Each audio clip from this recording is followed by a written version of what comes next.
सो कैसे हैं आप लोग। आज हाजिर रहे एक नए अपडेट के साथ, नई जानकारी के साथ। और वो जानकारी ऐसी है जिसे सुनने के बाद बहुत सारे लड़कों का नेगेटिव कमेंट आएगा और बहुत सारे लड़के ऐसे होंगे जो पॉजिटिव कमेंट भी देंगे। तो मैं आपको बता दूं कि आज की इस वीडियो में हम लोग बात करने वाले हैं झारखंड में चल रहे चौकीदार बहाली के बारे में। और लगभग ये प्रक्रिया 24 जिलों में पूरी हो चुकी है और कहीं कहीं पे ऐसा है कि अभी सेकेंड लिस्ट आना बाकी है। सीटों की संख्या बहुत ज़्यादा खाली है, जिसके बावजूद भी यहाँ पे सेकेंड लिस्ट जारी नहीं किया जा रहा है। और आखिर क्या कारण है, क्या रीज़न है, इसके बारे में हम लोग भी साथ ही साथ बात करेंगे। और ये जो चौकीदार की बहाली थी वो लगभग 24 जिलों में ये कंप्लीट हो चुका है।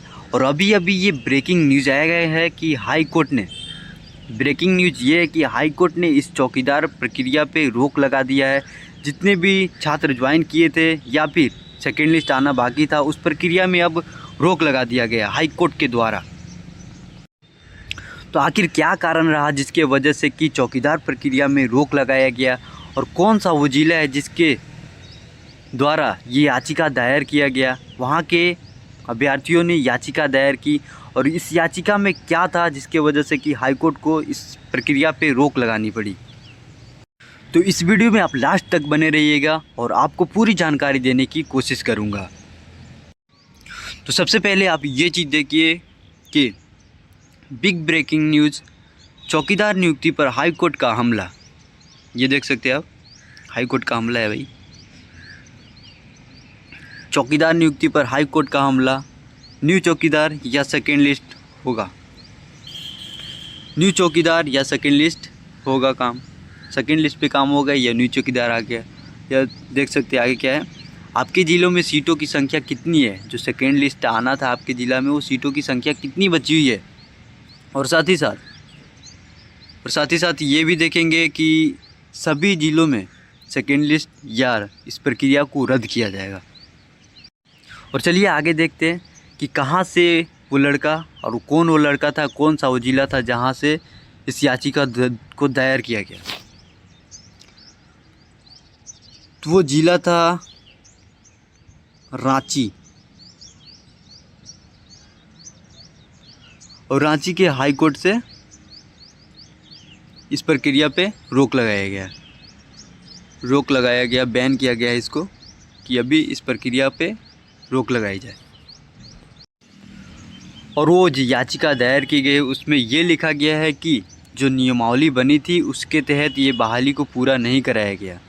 और नियमावली में क्या था, नियमावली में ये था कि जिस बीट में सीटों की संख्या होगी वहाँ के अभ्यर्थी ही फॉर्म भरेंगे। अन्यथा अगर बीट से बाहर अगर फॉर्म को पकड़ा जाए, बीट क्षेत्र से अगर बाहर के लड़के अगर फॉर्म भरते हैं तो उस फॉर्म को रिजेक्ट किया जाएगा। और जब सिलेक्शन की जो प्रक्रिया हुई तो वहाँ पे डिस्ट्रिक्ट लेवल पे सिलेक्शन किया गया। तो ऐसा क्यों किया गया, तो बहुत सारे ऐसे लड़के थे जो कि उस बीट में नहीं आते थे और हमेशा पढ़ाई लिखाई पे उनका फोकस रहता है, उनका एक सपना होता है कि हम भी कभी वर्दी पहने। तो ऐसे लड़कों को वंचित किया गया क्योंकि उस नोटिफिकेशन में ये लिखा गया था कि जो भी इस बीट से बाहर होगा, जिस बीट में सीटों की संख्या होगी वही लड़के भर सकते फॉर्म, और बीट से जो फॉर्म बाहर होगा उनको रिजेक्ट किया जाएगा। तो वो लड़के नहीं फॉर्म को भर पाए। तो ऐसा क्यों।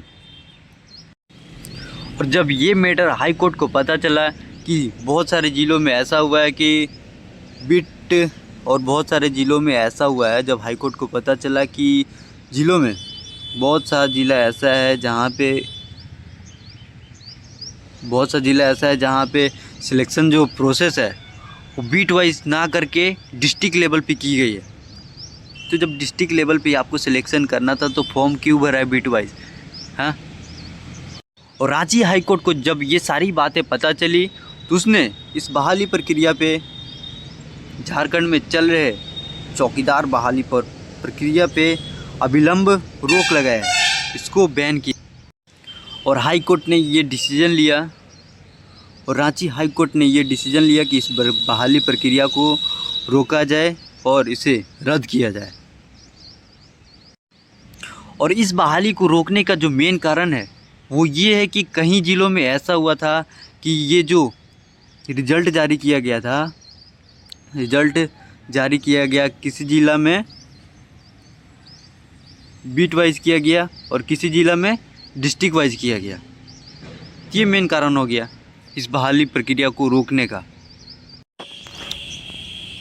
यही है वो मामला, क्योंकि जब फॉर्म भरा रहा था तो उस समय ये नहीं बताया गया था कि बीट से बाहर होंगे तो आपके फॉर्म को रिजेक्ट किया जाएगा।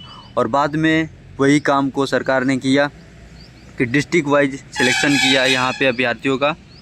और अब देखिए आगे हाईकोर्ट का क्या निर्णय आता है, तब तक इंतज़ार करना पड़ेगा।